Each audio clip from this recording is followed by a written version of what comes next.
Banyak orang yang mengatakan bila mana kita bila memiliki personal branding yang kuat dan dicintai oleh para fans kita, maka kita akan sangat mudah untuk menjual apapun. Bahasa kerennya monetisasi dalam segala hal. Banyak yang mengatakan bila mana kita mau sukses dalam berbisnis harus memiliki faktor pembeda atau diferensiasi. Berbeda sedikit lebih baik daripada lebih baik. Ada orang yang mengatakan yang penting itu value. Tapi apa value itu? Personal branding harus dikaitkan dengan value. Katanya, ya saya memiliki rumus yang sangat mudah bagaimana cara Anda membangun sebuah personal branding yang lebih cepat untuk diterima oleh audiens, calon konsumen, atau calon fans Anda. Apakah Anda harus cantik seperti JKT? Ya tidak juga.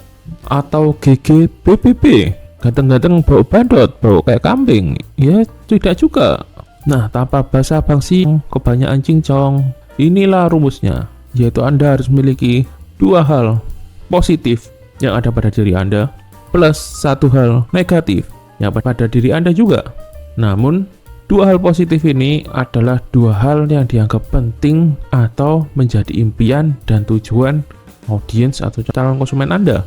Dan satu hal negatif ini adalah keadaan audiens atau konsumen Anda saat ini atau karakter yang mereka anggap ya buruk, tapi kalau bisa ya dicari alasan supaya tidak terlihat buruk-buruk banget gitu. Contohnya, Anda pasti tahu ada gerakan yang mendewa-dewakan bila mana gendut itu tidak apa-apa gitu ya. Nah, bila mana Anda gendut, Anda dapat membuat personal branding seperti itu. Misalnya gendut, tajir, pengacara. Loh, kayaknya pernah dengar ya, Bang Hotman itu ya. Yang lain lagi, gendut, wanita, sukses dalam karir. Contoh lain, gendut, pria, jago makan. Ya, jadi food vlogger, mukbang aliran orang gendut gitu ya. Bagaimana cara mukbang dengan budget minimalis gitu. Nah, kalau tadi gendut semua, mungkin bisa teman-teman ganti yang negatifnya dengan misalnya anak kos yang uang bulanannya seret, atau pekerja kantoran dengan gaji di bawah UMR, atau cara PDKT dengan cewek meskipun tampang jelek. Bila mana Anda mencari keburukan orang lain pasti mudah, tapi mencari keburukan diri sendiri agak susah untuk mengakuinya. Tapi tenang, keburukan Anda ternyata bisa mendatangkan uang. Jadi jangan terlalu minder, karena tidak ada orang yang sempurna. Yang ada adalah sempurulnya. Lalu apakah dengan rumus tersebut pasti berhasil? Ya tidak juga, kita harus melakukan komunikasi. Nah, komunikasi ini dapat dilakukan melalui konten marketing, yaitu adalah kita harus konsisten, tapi tidak hanya secara kuantitas, tapi juga kualitas. Caranya mungkin akan saya bahas di video berikutnya tentang bagaimana cara memulai supaya tidak mudah menyerah untuk buat konten, buat membentuk personal branding, dan hal ini juga dapat diterapkan dalam banyak hal ya. Bisa untuk jadi freelance, buat bisnis, cari gebetan, dan lain-lain. Yang berikutnya adalah teknik mengkomunikasikan personal branding Anda. Tapi saran saya sebelum kita mulai tentang komunikasi personal branding yang baik adalah personal branding yang jujur. Jangan terlalu fake banget gitulah. Ya, kita bisa saja membuat konten yang agak jelas, seringe seperti kamu nanya. Terkenal sih, tapi apakah orangnya otomatis jadi kaya dan dapat memonetisasi? Ya enggak juga gitu kan. Jadi jangan sampai kita kerja susah-susah tiba-tiba viral, naik daun gitu ya, tidak bisa aji mumpung gitu ya. Ya, teknik komunikasi ini harus kita gabungkan dengan teknik storytelling. Storytelling itu apakah harus nongeng, nulis cerita pada zaman dahulu kala? Ya enggak gitu juga toh mas bro. Seperti ini. Dalam komunikasi ada yang namanya komunikasi verbal, tertulis, dan non-verbal. Ya, salah satu hal yang sangat penting dalam konten ataupun konten marketing, konten untuk personal branding adalah kesan pertama, bahkan 0,5 detik itu akan menentukan seseorang itu ilfil atau tidak, mau atau tidak untuk melanjutkan mendengarkan sisa informasi atau konten yang Anda berikan. Jadi apa yang harus kita lakukan? Yang pertama adalah buat diri Anda unik tapi bisa ditebak. Maksudnya gimana ini? Misalnya seperti ini, pada saat Anda ingin kenalan misalnya blind date gitu ya dengan seseorang, Anda bisa mengatakan atau mencitrakan penampilan Anda itu sebagai businessman gitu ya. Nah, sehingga sang cewek merasa penasaran, wah businessman, bisnisnya apa ini gitu ya. Nah, Anda katakan omset saya, wah ini berarti ceweknya mungkin matre gitu ya. Omset saya 1 hari 1 juta. Nah, ceweknya langsung pintar matematika ngitung gitu. Waduh, kalau untungnya 30% aja sehari 300.000. Sebulan 9 juta sampai mungkin bisa sekitar 15 juta. Wah, lumayan. Boleh lah, bukan pejuang UMR. Setelah mereka melakukan ngedate gitu ya, ternyata wah cocok gitu ya. Terus sang cewek akhirnya, boleh nggak aku datang ke perusahaan kamu atau tempat usaha kamu? Oh iya boleh. Ternyata sang cowok ini adalah buka toko bakso, tapi toko baksonya rame gitu ya. Nah, dengan simulasi yang kedua, Anda datang dengan pakaian yang ala kadarnya, seperti mahasiswa atau pekerja kantoran yang ya gaji UMR gitulah ya. Lalu saat Anda tanya, Anda kerjanya apa? Oh, saya ada buka ini bisnis kecil-kecilan, bakso gitu ya. Belum ditanya omset, sudah ilfil dulu. Ceweknya pura-pura ada alasan. Wah, tiba-tiba apa? Wah, adikku ada tiba-tiba harus diantar ke rumah sakit ini. Aku cabut dulu ya gitu.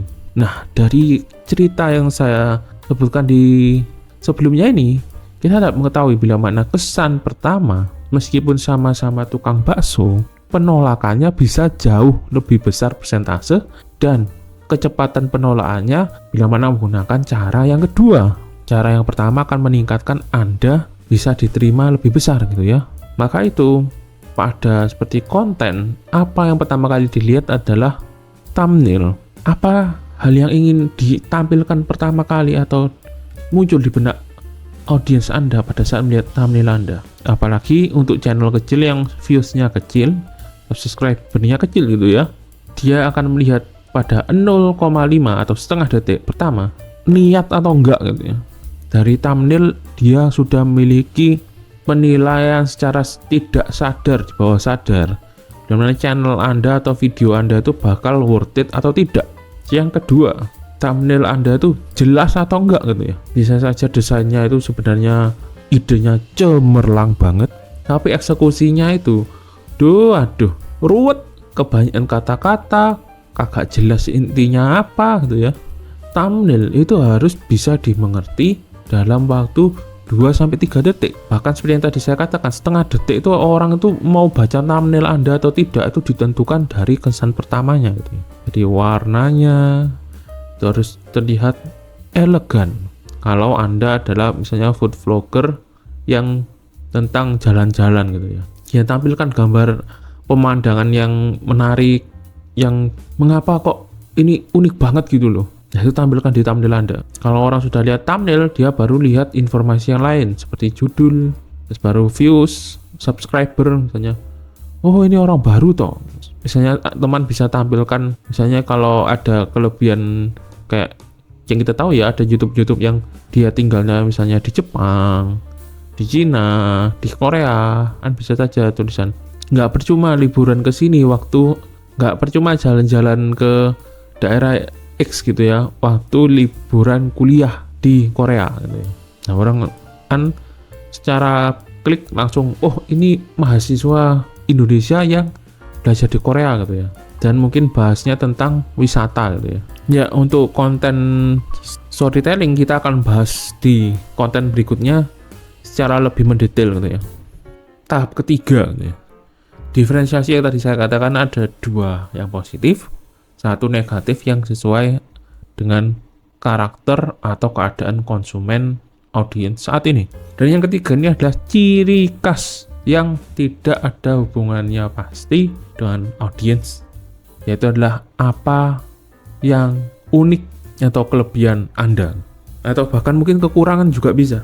Seperti kasus cewek-cewek OnlyFans gitu ya. Mereka menjual tampang dan keseksian mereka. Ada juga yang menjual flexing gitu ya. Ada yang menjual untung trading, misalnya trading forex gitu ya. Berikutnya lagi ada yang misalnya menjual saya bisa jalan-jalan tiap bulan ke luar negeri minimal 1-3 kali gitu ya. Tajir melintir gitu ya. Nah, orang akan merasa saya nggak bisa pergi ya, minimal saya bisa lihat-lihat lah dari video orang ini gitu ya. Dia habis-habisin duit nggak apa-apa, goblok, bodoh gitu ya. Saya yang tinggal lihat YouTube-nya bisa pergi ke sana gratis gitu ya. Ya, atau urusan sumbangan AdSense sedikit lah nonton mereka gitu. Ya, ini dapat dikatakan sebagai win-win solution. Atau misalnya channel seperti Bang Brando ya, Winda Basudara gitu ya. Terkenal dengan lelucon yang ceringe-ceringe agak jayus di akhir videonya, serta kata-kata toksik gitu ya, dan sebagai kakak yang menemani adik-adik bocil kematian. Hal yang unik ini tidak serta-merta bersifat fisik aja. Kalau fisik itu bisa saja seperti tadi ya, badannya bagus, seksi atau gempal gitu ya, atau mungkin tampangnya jelek banget gitu ya, ya bisa juga, atau unik gitu ya tampangnya. Lalu mungkin kata-katanya toksik, mungkin latah, punya kucing banyak gitu ya.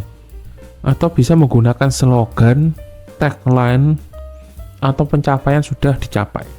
Contohnya pada orang-orang yang saya anggap cukup terkenal, misalnya Pak Tung Desem, mbahnya dahsyat gitu ya, julukannya. Hidup cuma sekali, hiduplah dengan dahsyat. Kalau yang lain kayak Hotman Paris gitu ya, pengacara selebriti. Itu adalah image yang diciptakan. Lalu misalnya Mary Riana, motivator gitu ya. Sekarang ya kayaknya masih motivator. Wanita 1 juta dolar. 1 juta dolar itu berarti sekitar 17-18 miliar gitu ya. Kalau di luar negeri itu namanya miliardernya luar negeri. 1 juta dolar. Kalau di Indonesia 1 miliar itu ya juga bagus itu. Kalau di luar negeri 1 million, 1 juta dolar. Kalau di Indonesia 1 miliar sebagai target orang sukses, orang kaya. Hal ini digunakan sebagai tagline apa yang bisa kita berikan kepada orang-orang, yaitu adalah impian orang-orang yang mengikuti atau mungkin melihat konten kita. Siapa yang mau bisa menghasilkan 1 juta dolar pasti melihat videonya Mary Riana.